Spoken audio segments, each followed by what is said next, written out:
哇，你家的视野也太棒了吧！生活自由，活成自己想要的样子。欢迎来我家，来往里面请。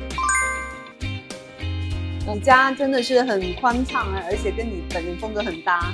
家里的主要装修风格呢，就是奶油风加上意大利的混搭风格。这个电视墙它的线条感是比较明确的，我是比较喜欢这种线条感的风格。平时在家喜欢做点什么呀？像我平常在家的话，我一般会看看书呀，也会在家里撸一撸猫。你看整体家里的氛围呢，风格颜色都比较单一，但是进来之后有一个比较亮眼的，会提一下客厅的气。整体这个红沙发就起到了很好的一个提亮点缀的效果。说到这个风景阳台，它是我在整个家最满意的地方，特别是在晚上的时候，你看那些灯光啊，它全部亮起来的时候，这边呢我主要是做了一个分区，可以打开给你看一下。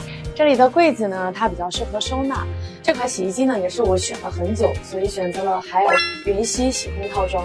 最重要的是运行起来一点也不吵，像我们家猫咪在阳台睡觉也不会被打扰。它有一个摇篮洗的功能，衣服就像在妈妈的怀里摇晃，很轻柔，能很好的呵护我这些珍贵面料的衣物。因为像南宁的回南天比较多嘛，我们平时的衣服晒在外面是很难被干透的。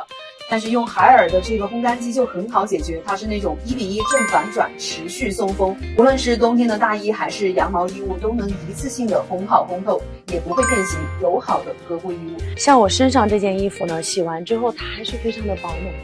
这个算是我自己比较私密的一个地方，我把它叫做艺术的乌托邦。着重介绍一下这个灯，它是纯手工打造的。你看它的整体的花纹，这个制作都是比较精良的。它一个整体的造型很像一个红酒杯。从客厅过来的时候，这个灯带，一般在晚上的时候出来呀，这个灯带它也不是特别刺眼。这个的话，它就主要是我的衣帽间。这一栋它是重新打，原本它是一个小房间，重新打完之后呢，我们留了一半给客厅，然后进来，其实第一个比较亮眼的地方是那个红色的小摆台，它跟咱们客厅的红色小沙发是一成套买过来的，所以我是觉得家里有一点红色可以点缀起来整体的氛围。